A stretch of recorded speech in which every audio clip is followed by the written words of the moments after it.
The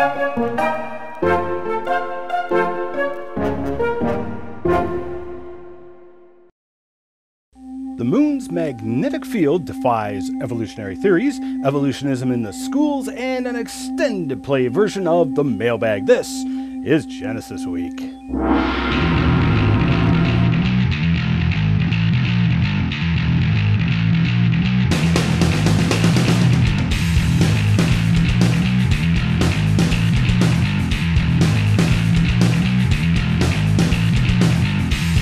Welcome to this episode of Genesis Week, the weekly program of creationary commentary on news, views, and events pertaining to the Origins controversy, made possible by the supporters of Core Ottawa, Citizens for Origins Research and Education, and of course carried on the Christianima Network, christianima.com, Christian cinema at its finest.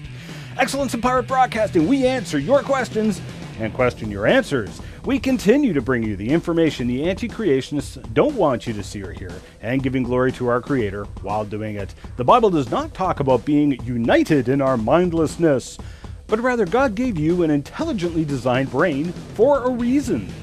Remember, if you get lost in cyberspace, you can just punch in wazooloo.com or genesisweek.com and you can find us. And also subscribe to our YouTube channel to get extras like CrEvo rants and full interviews with our guests. I'm your host, Ian Juby. A paper out in the May 6th edition of PNAS reveals details on the surprisingly strong magnetic field of the moon in the past. Now, like Earth's magnetic field, the moon did also have a magnetic field at one point, although it does not now.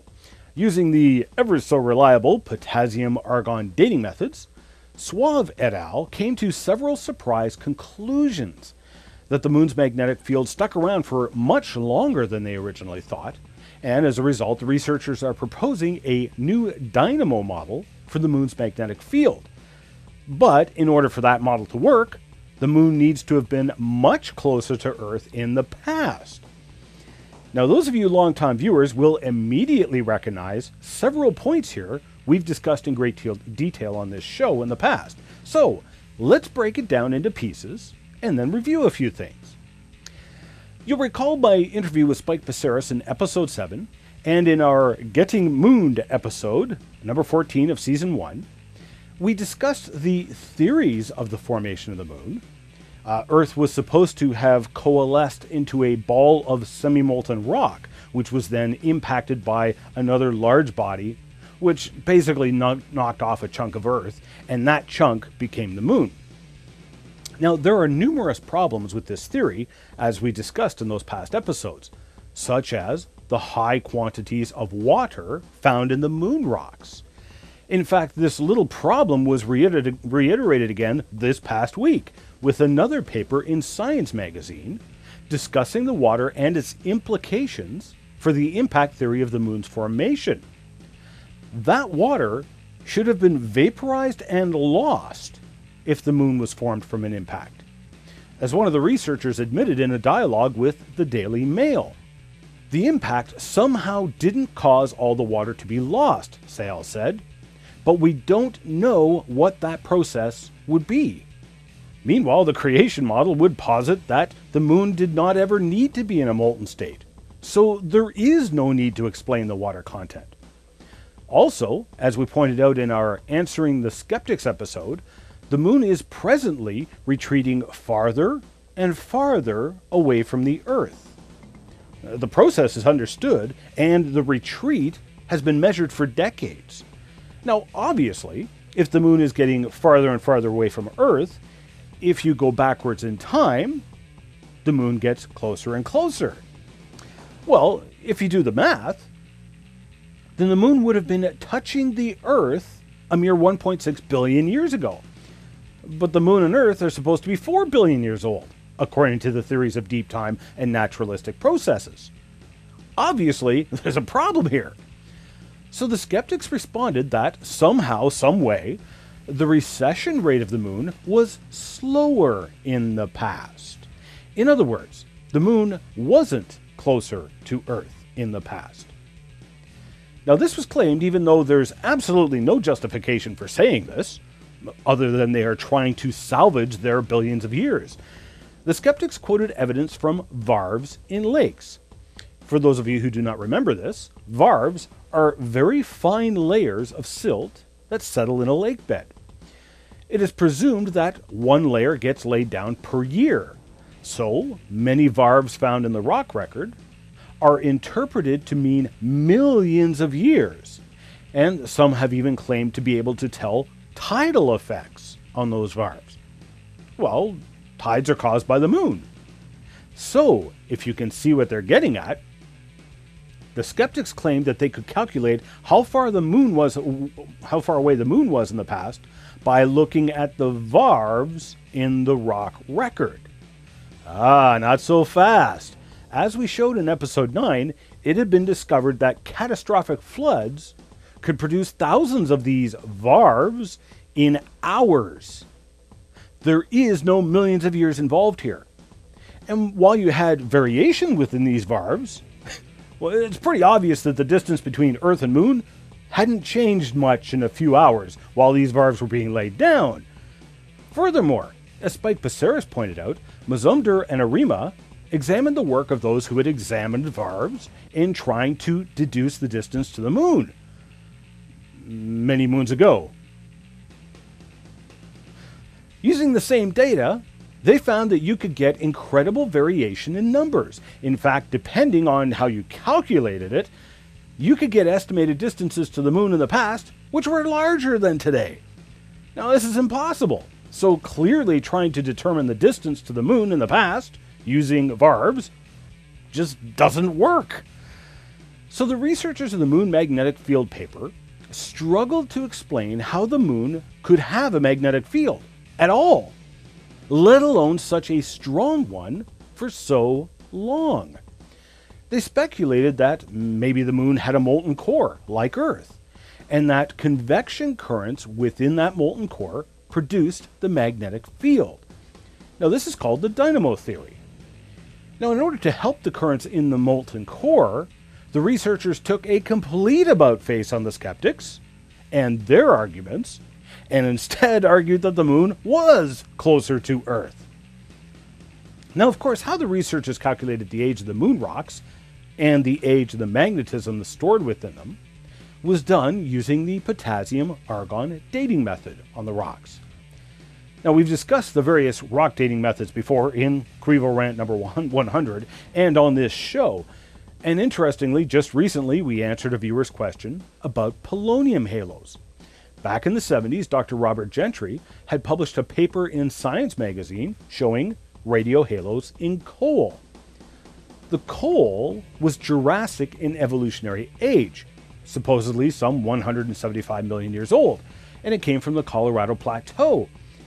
But as Dr. Gentry showed, samples from the Jurassic, Triassic, and Eocene periods, which is supposed to represent a time span of 37 to 245 million years ago, Gentry showed that in actuality, it didn't represent millions of years at all, but it all happened at the same time a few thousand years ago. But in 1969, potassium-argon dating was run on lava flows that were on top of these layers, which we now know were only a few thousand years old. So those potassium-argon dates ran between 61 and 84 million years old. Well, obviously the rocks that we know are only a few thousand years old had to be there before the lava could flow down on top of it.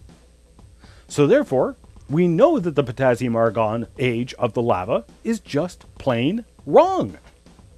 Furthermore, geologist Steve Austin used the potassium-argon dating method on rocks from Mount St. Helens that we knew were only 10 years old. And he had ages returned of 340,000 years old. Clearly the potassium-argon dating method is unreliable, to say the least. Now, these are certainly not the only examples we could provide.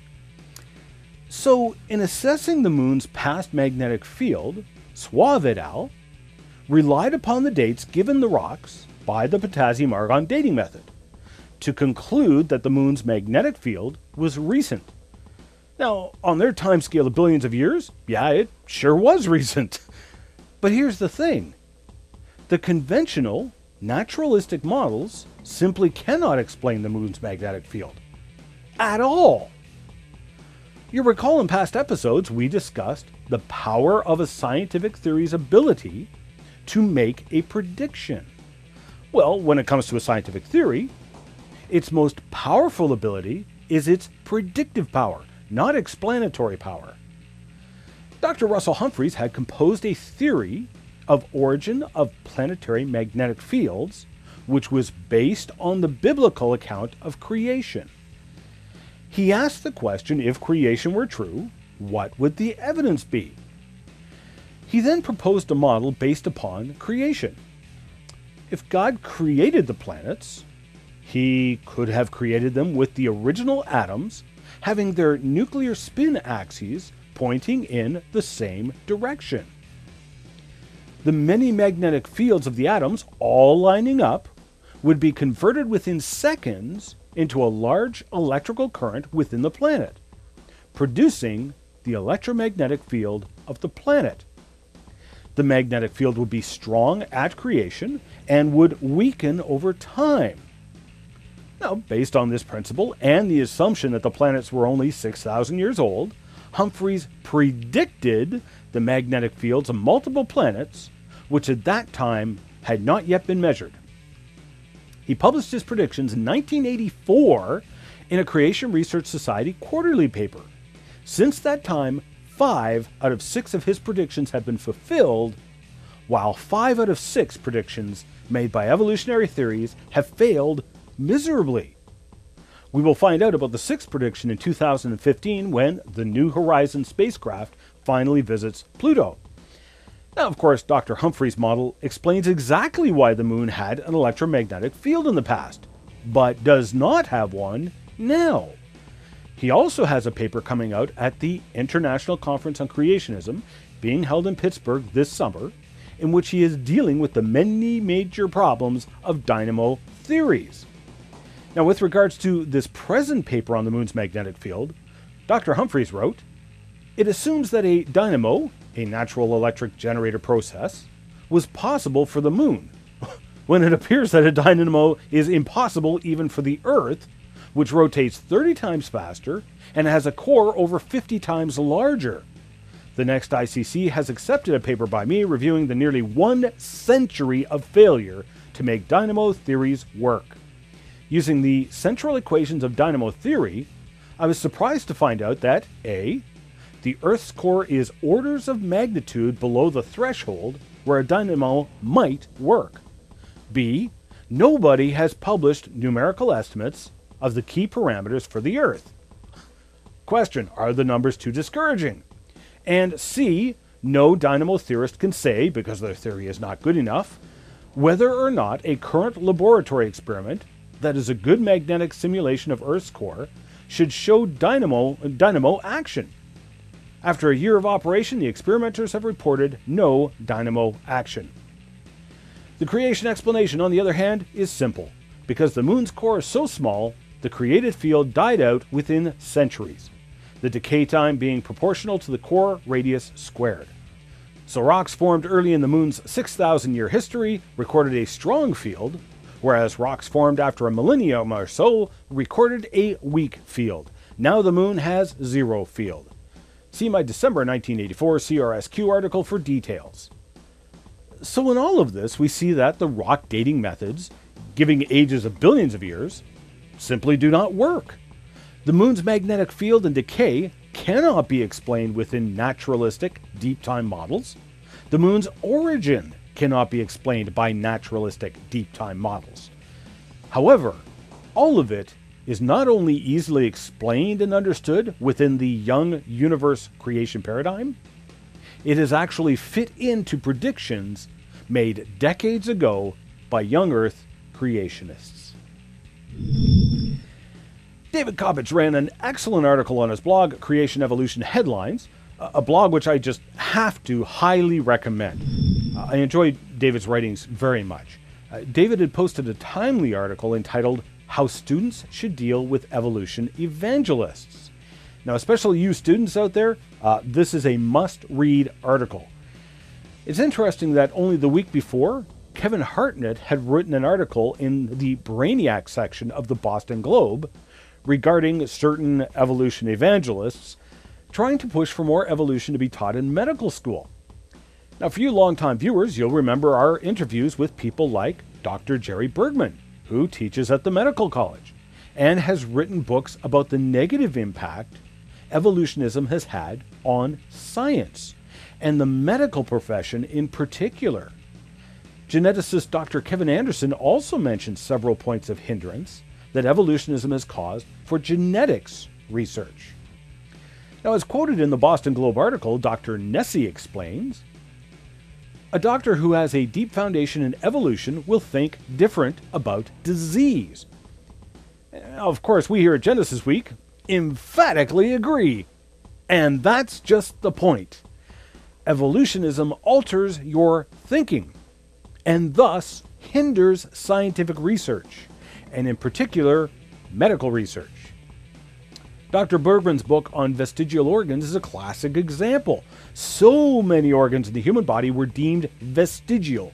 That is, they were claimed to be useless leftovers from our evolutionary ascent. Organs like the appendix, which we now know has many functions, which is why doctors are now a little more hesitant to remove it. But before, doctors were very quick to remove it, because after all, it was a useless leftover. And because after all, we evolved, and the appendix is nothing more than a useless leftover, no one went looking for the purpose of the appendix. The creationary mindset, however, would say, well, it's there. We were created with purpose, therefore that organ must have been created with purpose. I wonder what that purpose would be. This leads to investigation and discovery, unlike evolutionism, which is truly a science stopper. Another classic example is the tonsils. Again, originally believed to be a useless leftover by evolutionism, tonsils were removed from people en masse. Evolutionism hindered both the discovery of the purpose of the tonsils and had a devastating effect on the lives of countless numbers of people who contracted polio after having their tonsils removed. As it turned out, the tonsils played a role in fending off polio.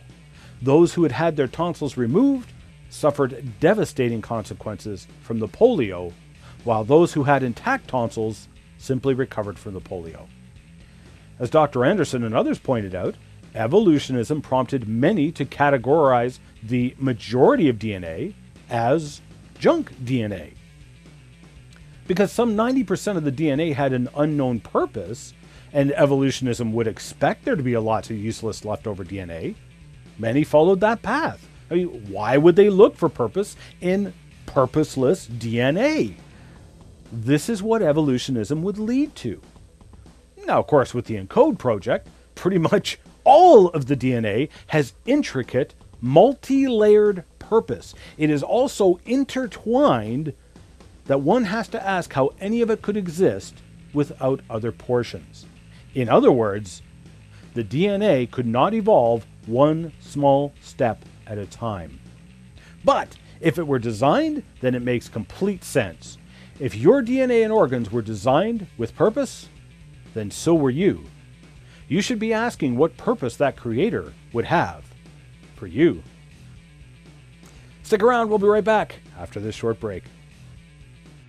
This show is sponsored in part by Canada's first permanent creation museum in the heart of Alberta's dinosaur beds, the Big Valley Creation Science Museum, bvcsm.com. And by genesispark.com, where you can get your own beautiful hardcovered copy of the Chronicles of Dinosauria, the history and mystery of dinosaurs and man, now available from New Leaf Publishing.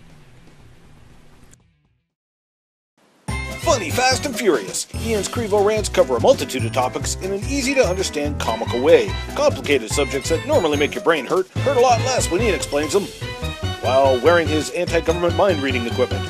Have questions about carbon-14 dating, natural selection, thermodynamics, or what on earth is he doing there? 3 volumes of rants on DVD. Take your pick for $15 each, plus shipping and handling, or order all 3 as a package and save yourself $10. Order online today at Ian's bookstore.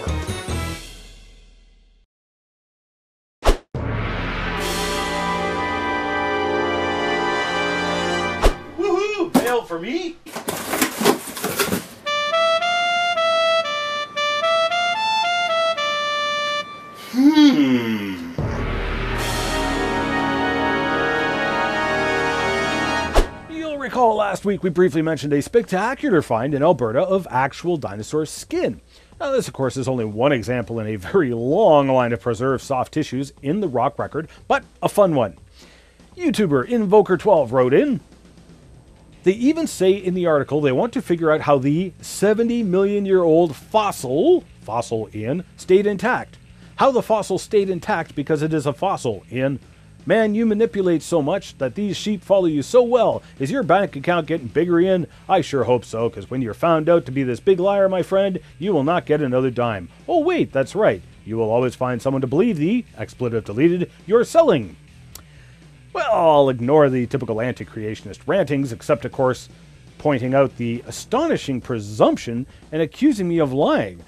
When you publicly accuse someone else of lying, and that accusation is false, then by definition that makes you the liar. You didn't give me the possibility that I may simply have misunderstood or make a mistake. You also didn't leave open the possibility that you misunderstood or made a mistake, which as everyone will see, you obviously did. Let's take a look at the article to see what they have to say about this fossilized dinosaur skin. Now, first of all, if it's considered to be very old, then it is simply called a fossil, whether it is fossilized or not. For example, the Berezovka mammoth, found in the frozen tundras of Siberia, was so well preserved that its last mouthful of food was identifiable in its mouth and its stomach. The hair and the flesh was all still there, yet it is called a fossil. The fossil trees of Axel Heiberg Island in the Canadian High Arctic can be cut with a handsaw and burned. I have pieces of this wood in my museum, which is presently on display at the Cornwall Creation Science Centre. Notice what Philip Curie, former curator of the Royal Tyrrell Museum in Drumheller and the past president of the Society for Vertebrate Paleontology, had to say about fossils in Alaska. A more spectacular example was found on the north slope of Alaska, where many thousands of bones lack any significant degree of permineralization. The bones look and feel like old cow bones, and the discoverers of the site did not report it for 20 years because they assumed they were bison, not dinosaur bones. So obviously the term fossil is a loose term indeed. So what exactly is the present fossil dinosaur skin then? Well, the clues as to what exactly the researchers found come from the article itself, and even in what Invoker inadvertently admitted. They're trying to figure out how the 70 million year old fossil stayed intact. Well, if it was a rock fossil, they wouldn't be asking that question now, would they? I mean, do you realize how many fossils made of rock there are on planet Earth? I mean, it's billions upon billions. Nobody is asking how those rocks stayed preserved for millions of years. However, if the dinosaur skin was, in fact, skin, well, then yeah, they should be asking how on Earth skin remained intact for 70 million years. The answer is obvious and simple. It can't. So therefore, we can safely conclude that this dinosaur skin is not 70 million years old. Notice what they said in the article about the dinosaur skin. We have no idea what the skin looks like. Is it green, blue, orange? There has been some research that proved the color of some dinosaur feathers, but never skin. Skin has fat and lots of dead cells along with many inorganic compounds. And most importantly, Barbai said this is only the third three-dimensional dinosaur skin specimen ever found worldwide. Now wait a minute. I've had the privilege of studying three-dimensional dinosaur skin. Now, while it is quite rare, there's a lot more than 3 examples that have been found. Just in the creationary community alone, Creation Evidence Museum has a piece in its collection. The Glendive Dinosaur and Fossil Museum just uncovered a hadrosaur with 3-dimensionally preserved fossil skin on their dig site. Visit the Tucson Fossil and Mineral Show. There's been lots of fossilized dinosaur skin found. Obviously, Barbai is not talking about 3-dimensionally preserved stone dinosaur skin, because there's a lot more than 3 examples found. He's talking about something very special. Mummified skin, presumably permineralized, which just means it's coated and permeated by rock, but the skin is obviously still there, or else they wouldn't be saying what they are. This is the same situation with dinosaur bones. As we mentioned repeatedly on this show, when it comes to dinosaur bones, the bone is still there. It's been coated and permeated by rock, but the bone is still there. That's how we're able to do carbon-14 tests on dinosaur bones, which always return ages magnitudes smaller than the alleged millions of years attributed to the dinosaurs. In fact, as we pointed out on this show previously, some dinosaur bones have come back with carbon-14 ages that were younger than the carbon-14 ages returned on Neanderthal skeletons. It all points to the dinosaurs being very, very young. And if the dinosaurs are young, then I think you would have to agree that also means the Earth is young. Exactly as the Bible says. Press Abort wrote in, Ian Juby does not build rockets and fly them to the moon. Therefore, by his very definition, he is a non-human ape. I'm thinking you kind of missed my point. Especially in light of the fact that I also referred to engineering, math, and art, all of which I have done, and apes do not. I was once deemed too contaminated to date. We'll pray for you, Mr. Manoel. This is getting boring. Another brilliant show. God bless you, Ian. Once again, you have encouraged me in my faith in God. When I see the world, the Bible makes sense, but you have a talent for taking the specifics of the science world, explaining them, and giving all the glory to our Creator. Way to go, Ian. Another quality episode. Thanks so much to all of you who took time to write in and let us know you watched the show. Almost every single one of you even went farther than that to write an encouraging note. So thank you so much. Well, let's wrap this up for today. I'm your host, Ian Juby, signing off for now. Remember, you can send in your comments, questions, feedback, and the deeds to all your properties to comments@genesisweek.com, or you can send us a tweet at GenesisWeek, or you can go to genesisweek.com, which is our YouTube channel, find the most recent video, and post a comment there. Or you can drop in on our Facebook page and leave a comment there. Thanks for watching, and we'll remind you of those words spoken by our Creator, the Lord Jesus Christ, who said, I am the way, the truth, and the life. No man comes to the Father but through me. We'll see you on the flip side. We are a viewer-supported program and need your support to keep this program on the air. Please pray for us, and if you wish to financially support the program, Canadians can make a tax-deductible donation to Core Ottawa, Canada North Post Office Box 72075, Ottawa, Ontario, K2K 2P4. While we cannot offer tax-deductible receipts outside of Canada, donors wishing to financially support the program can do so online at ianjuby.org/donations, and thank you for your support.